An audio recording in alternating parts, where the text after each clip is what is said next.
I don't want to make this video because I'm actually in a decent mood. What's going on, guys? Oh, fuck. Alright, fuck it. And it all dissolves. What's going on, guys? Menthol here.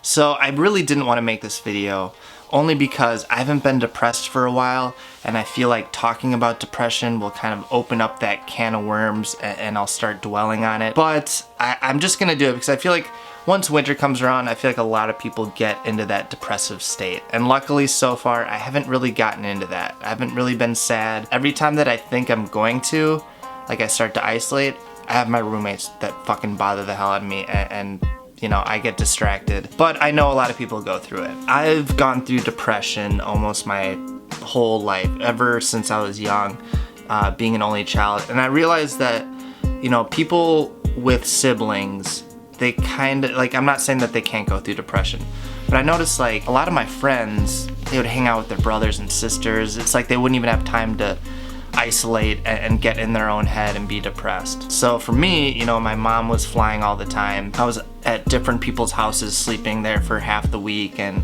it was just a lot of moving around, and I didn't have like a close connection with anybody my age or like part of my family. But you know, depression, I've learned, it is kind of me just dwelling on the past and not so much present. I heard this quote, it was like, anxiety is worrying about the future, depression is worrying about the past, and just to be present in the moment is, you almost have to train yourself to do it. But I will say this, I've been trying to think of like why I'm not depressed this year. I was kind of depressed last year, and that was because I think I was like smoking weed, I was on Phenibut, I just felt like shit, I was dwelling on a lot of old shit. This year, I feel like I'm in a spot where I'm super present and I haven't had time to even think about shit in the past or even worry about shit in the future. Here's the thing that has helped me the most. I feel like I've made probably half a dozen videos on depression, but here's the thing that's helped me the most. Having something to look forward to, something that makes yourself feel satisfied, that you're doing something that you're passionate about. And that's so hard to find. That's such a simple thing to do, but it's not easy. For me, doing these YouTube videos now has brought me a lot of joy and helped me stay busy. So I feel like if you have something to look forward to the next day, even if it sucks, like today, for example, I had to work all day, and when I get home from work, it's like my happy social chemical in my brain is completely depleted, and the last thing I want to do is go out and run errands and make videos and edit and work out and have to shower and get ready and fold clothes. Even though I have stuff to look forward to or that I have to do, if I do all those things and I make that list and check it off, I feel like my self-worth starts to go up. The hardest part though is taking that first step. When I was depressed, you know, things would start to pile up. It would be like small things too, really insignificant in the grand scheme of things, like folding my clean clothes that I wash, or even cleaning my dirty clothes. And it would start with that, and then it's like, oh, my bed isn't made. Oh, I need to change Darwin's cat litter. And it would just build up, build up, build up. And pretty soon, I was left with this huge laundry list of things that I have to do, and I would look at that thing like it was just Mount Everest and I wouldn't be able to conquer it. And so if you just start out just doing one thing, maybe one or two things that day, you'll start to feel better about yourself, like you're accomplishing something. Even though it might not be that great, taking those first steps is probably the greatest thing you can do. Another thing that has helped me, that even though I was doing it last year, I'm doing it again this year and it seems to still be working, is working out. I don't go to the gym. I hate when people are like, well, gym membership's expensive, I don't have time to work out, a bunch of excuses. Working out doesn't really mean bench pressing and running 10 miles a day. For me, working out is doing like maybe a few push-ups, some curls, shoulders, sit-ups, but it didn't start out like that. It started out with me doing some curls and shoulders. Like, that's it, with like 10-pound weights. It was nothing. And I'm not like some huge guy, but I noticed that that gave me a boost in confidence and it just raised my energy levels. When I'm depressed, I'm sleepy all the time. Taking the right supplements help a ton. I take ashwagandha, which helps a lot. B complex is huge, especially, you know, you need to eat healthy, but taking a B complex to help your body digest that food and turn it into energy is huge. A lot of people are deficient in B12 for some reason. It's just a common vitamin deficiency, along with iron, magnesium. So diet, exercise, and staying busy. Those 3 things alone, and maybe meditation, if you have the patience for that, help immensely. Another thing, sorry, I'm just kind of like sharing with you guys what has helped me.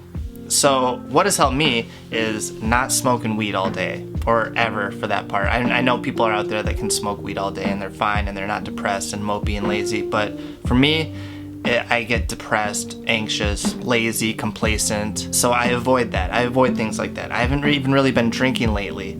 I don't even remember the last time I drank. I think I had a Bloody Mary with my mom. Just avoiding things that are gonna spike your happy chemical dopamine levels in your brain, because then they plummet and you're going up and down with things that you're putting in your body. Stability is huge. I get my spikes, I guess you get happiness spikes, scientific term, from working out, from making these videos, from doing shit that I have to do, like laundry and doing groceries, prepping food for the week, whatever. It's things like that. That's how I get like my high. When you're depressed, it's so hard to get out of. I completely understand. So like doing anything, like you just want to be comfortable in your room eating, or maybe you don't eat.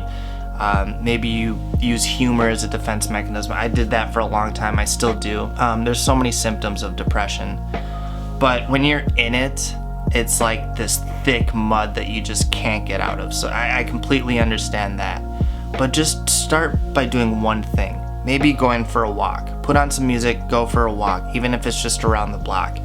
Getting that going and that momentum, maybe the next day you walk a little longer, maybe the next day you go grocery shopping, doing little things that'll add up. And I heard the best quote where, people are so, like in the movies, for example, Back to the Future, they're so worried about changing anything from the past that it'll affect the future. No one's worried about changing a small little thing in the present that'll change the future. Have you noticed that? I heard that quote somewhere and it just shook me to the core. I was like, holy shit. Yeah, people are so, it's like the butterfly effect.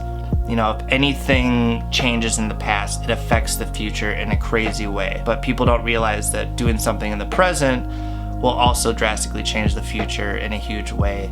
It just doesn't happen right away. We're so used to instant gratification. I realized that this video isn't gonna get that many views.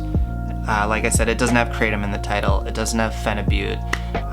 But I really like doing these videos just to help people. Like when I see in the comment section, like, oh my God, you made this at the perfect time. I'm going through, or I'm trying to taper from kratom, or I really needed this. That's fucking huge for me. I love that shit. So if you're going through depression, just know it's temporary. It's not gonna last. It could last a month, a day, a couple hours, a year, but it comes and goes. So if you stay on it and work yourself out of it, it becomes like a muscle in your brain that you just keep having to work. And it's not really a goal to become not depressed. It's more of a mission, an ongoing thing that you have to keep doing. Otherwise, for me at least, I'm gonna fall behind and get depressed, if that makes sense. So, yeah, I really hope this helps someone out there. No one asked me to make this video in the comment section. I just felt like it could help someone sharing my story and advice. Who knows? I don't fucking know. But I hope you guys have a great weekend. Be safe. It's Alex's birthday tomorrow, Saturday. And so we're going out tonight, Friday, and it's gonna be a really good time. So anyways, I will see you guys on Monday. Bye.